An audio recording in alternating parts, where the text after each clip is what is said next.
Hi, good afternoon, viewers. This is Obioha OT, your host on Business and Career Building Series.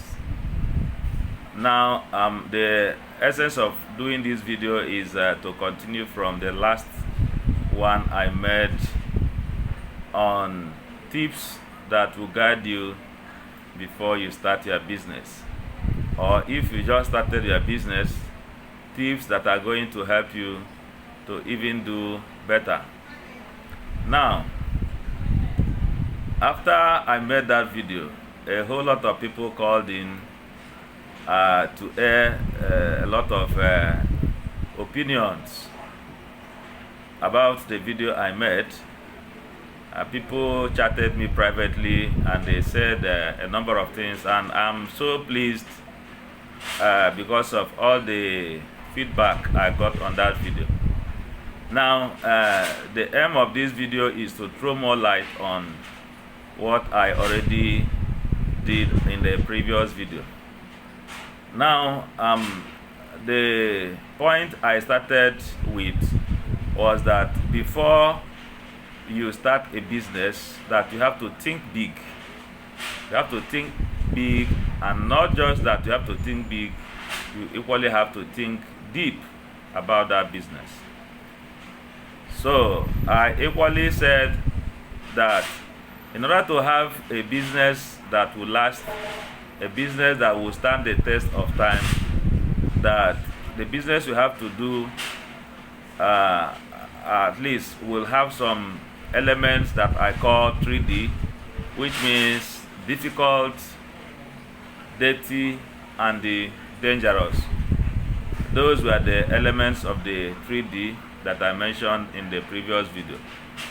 And I equally said that in order to have a business that will stand out, a business that will grow, and a business that you'll be proud of in a few years' time, that you have to structure your business in such a way that it does not depend on you, the founder, in any way, or any other person else to move forward.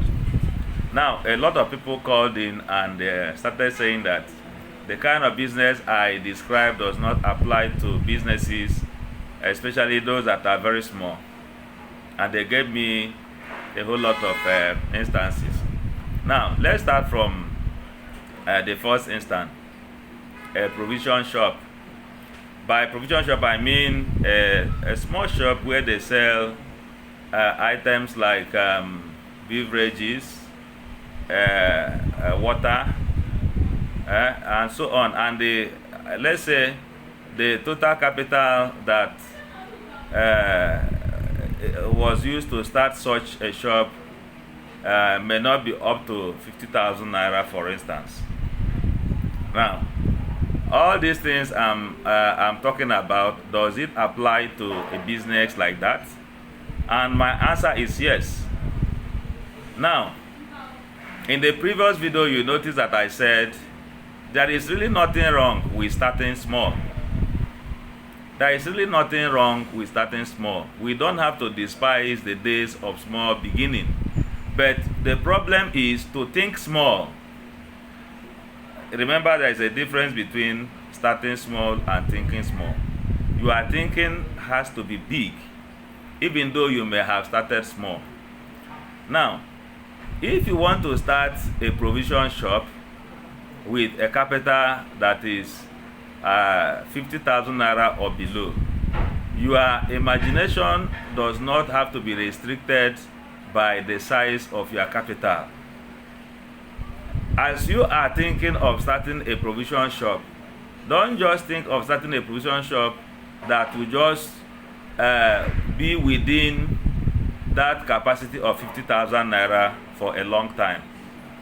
Imagine if you have a big plaza, maybe something as big as ShopRite. Your imaginations can go that far, you know. But already you know you are starting with 50,000 naira. But if you have that large imagination and you have specific plans that will help you to get to it, then that is the thing we are talking about. Now, let me say, for instance, you have 100,000 naira with you and you want to start a provision shop. You know, now in your business plan, you plan beyond that 100,000 naira in your mind, but within the plan you are making for the interim, plan first on how you are going to utilize the 100,000 naira that you have. Whether you want to start a provision shop, whether you have to start a laundry shop, whatever kind of shop you want to start, even an akara seller, somebody who is frying akara, fine, you have the money to start frying akara, but also have it at the back of your mind that time will come when your akara business begins to grow, and it will grow to a stage where you have to divest into other things. For instance, if at a point you notice that to the extent you have gotten in that akara that there is no longer room for additional growth, then you need to look elsewhere. You need to begin to think of other things that will scale your business further. That is the point I'm trying to make. Now, how does a provision shop think in the direction of scaling? If you start a provision shop newly, for instance, the first thing that comes to your mind in terms of record keeping is to buy books to record your daily activities, record your sales, record your purchases, calculate your profit, and so on. Now, at first, in order to take stock of what you have to keep the inventory of your activities, it will be easy for you to be counting the items on the shelf one by one from time to time. Maybe you take stock every week, every month, every year, as the case may be. But if your shop is actually growing, there comes a time when you discover that you can no longer easily keep stock by merely looking at what is on the shelf.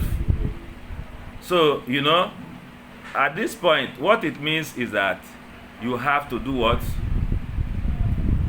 You have to do something else. You have to think elsewhere before you can really know what exactly you have to do. That is the point. So now, by the time you notice that you cannot easily take stock of what you have by counting them as usual, you now begin to think of what to help you to keep up to that task. That is what I mean by thinking big and thinking deep. You begin to think of some other things that will help you in inventory control, stock taking, and so on. Now, you equally discover that in the process, if somebody takes something from the shelf, maybe by way of stealing or pilfering, you discover that something is missing. But there comes a time when you have a whole lot of items on the shelves, some items on display, and so on. You will no longer be able to observe that things are missing. Then your mind should begin to tell you that you need additional help, either in terms of technology or in terms of any other thing else that will give you additional help. Now, there equally comes a time when you notice that you alone, as the original shop owner, will no longer be able to manage that business, provided it is growing, provided the profit is coming in, and you are plowing back that profit to that business in order to make it grow more and more. Now, every small business is scalable. Everything depends on how you structure it to scale. You understand? Now, if you actually think deep and you actually think big about your business, all you are thinking will be geared towards making sure that your business does not continue to rotate in one place. Your business is supposed to move from one stage to the other, from one stage to the other, because if your business is not growing, it will eventually die. Okay. Now, let's take for instance that you have been able to scale your business up to a point that the business is doing well, the business is bringing profit, and things are moving well. Like I said in the previous video, you should structure your business to work without you. If your business cannot work without you, like I said before, that business is in danger. Imagine if you are the founder of a business and everything about that business revolves around you, and all of a sudden something happens to you. Life is full of risks. A lot of things happen in life. Anything can happen to anybody at any point in time. Let's say, for instance, unfortunately you had an accident and you were in the hospital for 1 month. What do you think will happen to that business? The business will equally be hospitalized, just like you. So there is so much reasons why you must make sure that your business works, whether you are there or not. Now, it takes a whole lot of discipline and the self-control and maturity to be able to actually let your business work without you. Some people are so much in love with activities that is in their business that it is difficult for them to let go. Just like some people are so much in love with their children, their babies, and so on. Some of them may not allow them to actually live far away from them. Even if staying far away, for instance, living in school, will help that child to do better. Some parents are so much in love with their children that they will not allow them, to have that freedom to exercise themselves. A whole lot of people, even though they have the right structure in place, they have the right systems in place, they even have the available number of staff to do certain tasks on their behalf. They are so much in love with doing certain tasks in their businesses that they continue to micromanage the staff that ought to have done those things. They don't want to give those staff the free hand to operate easily. And another danger is that some customers will even rope you into some of the things that you ordinarily should not be doing. There are certain customers in my own business that when they come, they insist that they need to see me. First day they come to my office, most of the time I may not be around because I have so many other interests that I'm pursuing. Now they come, they are asked, what exactly do you want? They say, I want to see Oga. First day they give me a call, please, I'm in your office, I want to see you. I say, sorry, I'm not in town. I'm in another town, running around for one business transaction or the other. And they say, okay, no problem, I'll come back another day. And then another day they come and they don't see me. But the reason why they came in the first instance is that they need one transaction or the other to be done. And the people that can do it even better than myself are there with them, but they just want me to be part of it. Now, I don't need such such customers, because these are the customers that will limit the growth of your business. If they insist that it is you that must be there to carry out one transaction or the other before they are fully satisfied, doesn't make sense. You can give me a phone call, you can even WhatsApp me, or if you want to see my ugly face, you can even give me a video call if to see my face is the purpose of your coming. You see, so it takes maturity, it takes discipline, and it takes commitment for you to allow your business to run independent of you. Any business can actually run. I made a video concerning making money while you sleep, and a lot of people told me after that video that it is not possible for somebody managing a small business just like a provision shop to actually make money while he or she sleeps. And I said, this video about making money while you sleep applies to every kind of business. For instance, let me use myself for an example. I published a book. When I published Too Late for Anything, what did I do? In my website, I uploaded these books for sale. And before you know it, people started buying these books from my website. I only uploaded the book on certain platforms that deal with ebooks, like Okada Books and so on. And before I know it, people started making purchases. Even beyond Nigeria, people outside Nigeria started buying these books. And they pay money. Sometimes I wake up, I check, I've seen that purchases have been made. Now, what do you think about that? How big was my publishing business as at the time that I published this book and uploaded it for sale? All you need to do is think a little more, think a little deeper, think a little bigger than you are thinking presently, and all these things will be accomplished. For instance, we have a whole lot of softwares or online platforms that will help you to do so many of these things. For instance, you can automate your payment using platforms like Paystack, Flutterwave. A whole lot of banks give that service. Some of them even give it free. So you automate some of your systems in such a way that people can easily pay you. And they pay you even ahead of your giving out that service or that product to them.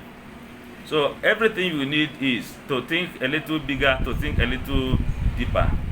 Okay, now, another thing I want to make clear to people that want to start businesses is that your thinking should not be limited to the money you have or to the other factors of production that is within you. Don't limit your thinking to your money. Don't limit your thinking to the people around, the human resources that you think will be available to you. Don't limit your thinking to the immediate contacts that you have or the immediate surroundings that you have. Think very far, think very deep, think very wide. You know, think far, far beyond the available scope where you are right away. But plan with what you have. Plan with whatever that is available to you, but make provision, create rooms, you know, for what you think is going to come, where you think your business is heading to. When I started Blessed Trust, I started with just one staff and myself, and we started working. Then the method of collecting money from our clients was purely manual. If we want to collect money from any client, we go to the location of that client and they give us cash. Gradually, my staff started growing in number. At a point between 2015 to 2016, we had as many as 30 to 40 staff. And before you know it, a whole lot of confusion came in. People started committing fraud, people started pilfering cash, and a whole lot of things started happening. And what do? I don't have to limit my thinking to what was happening presently. I have to start thinking on how to solve those problems. How do I go beyond that stage? How do I move further than that stage? You know, when you begin to think in that direction, that is when you begin to make plans that will make your business to grow beyond the level or limitation that was facing it at that time. So, but if from the beginning you didn't make plans to accommodate some of these changes or some of these things that you have to put in place to go beyond that limit at that time, what it means is that you may not be able to scale above where your business is at that time. Okay, so I think I will want to gradually summarize here. So please, before you start a business, you still need to think deep. You still need to think big, and you still need to think 3D. You need to look at a business that is not just easy, but difficult. Not just very safe or whatever, but dangerous. Business is all about risk. Take a risk. Any business that you are doing that is not risky, the returns will be very small. And if the returns in a business is small, then the profit margin will be very low. And without enough profit, you cannot scale to the level that you want your business to get to. Then again, you may think of a dirty business that many people will not want to do because it is dirty, and then you right away put your hand into it and you find yourself making a whole lot of money.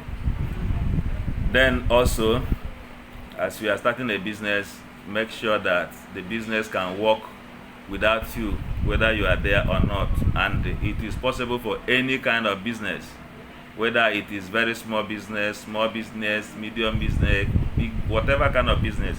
All you need to do is think a little deeper, think a little bigger.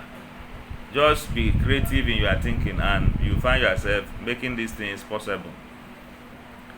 Okay, please, if you really benefited from this video, I want you to share it. A lot of people don't like sharing my video, and I don't know why. They will just come and tell me, you've done something wonderful, wow, this and that. Share that video. That is what I want you to do, so that many more people can be part of it. Many more people need to see this.